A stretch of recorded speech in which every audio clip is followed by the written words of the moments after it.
চাঁদপুরের ডাকাতিয়া নদী ঘেঁষা খোর্দ খাল ১৯৭৮ সালে জেলার ৩ উপজেলা জুড়ে বিস্তৃত এই খালটির খনন কার্যক্রমের উদ্বোধন করেছিলেন তৎকালীন রাষ্ট্রপতি জিয়াউর রহমান।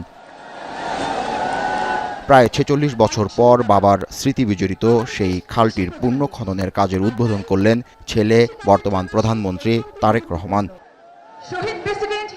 শনিবার দুপুরে প্রায় ১৪ কিলোমিটার দৈর্ঘ্যের এই খালের পুনঃখননের উদ্বোধন করেন প্রধানমন্ত্রী। সরকারের এই কার্যক্রমে স্বেচ্ছায় অংশ নেন অসংখ্য সাধারণ মানুষ। পরে বক্তব্যে প্রধানমন্ত্রী তারেক রহমান বলেন, দেশকে খাদ্যে স্বয়ংসম্পূর্ণ করতে চায় তার সরকার।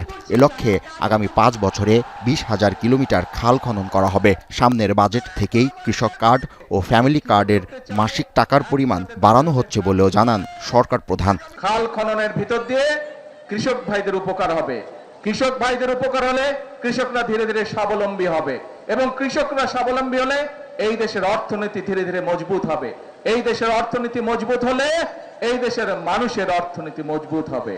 যে সকল মেয়েরা ভালো রেজাল্ট করবে ইনশাল্লাহ, তাদেরকে আমরা সরকারের পক্ষ থেকে ইনশাল্লাহ উপবৃত্তির ব্যবস্থা করব। কাজে মন দিয়ে সবাইকে পড়তে হবে। এর আগে কুমিল্লায় পথসভায় প্রধানমন্ত্রী বলেন, দেশ পুনর্গঠনের কাজে সবাইকে যার যার জায়গা থেকে অংশ নিতে হবে।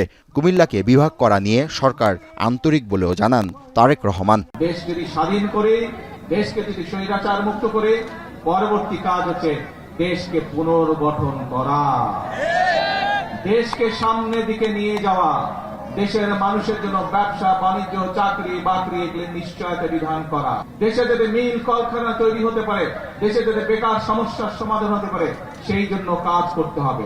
দেশে যাতে আইন শৃঙ্খলা সঠিক থাকে, মানুষ যাতে নারী হোক পুরুষ হোক দিনের যে কোনো সময় যাতে নিরাপদে রাস্তা দিয়ে চলাচল করতে পারে, যারা ব্যবসা বাণিজ্য করে তারা যাতে নিরাপদে ব্যবসা বাণিজ্য করতে পারে, এই ব্যাপারগুলোকে নিশ্চিত করতে হবে।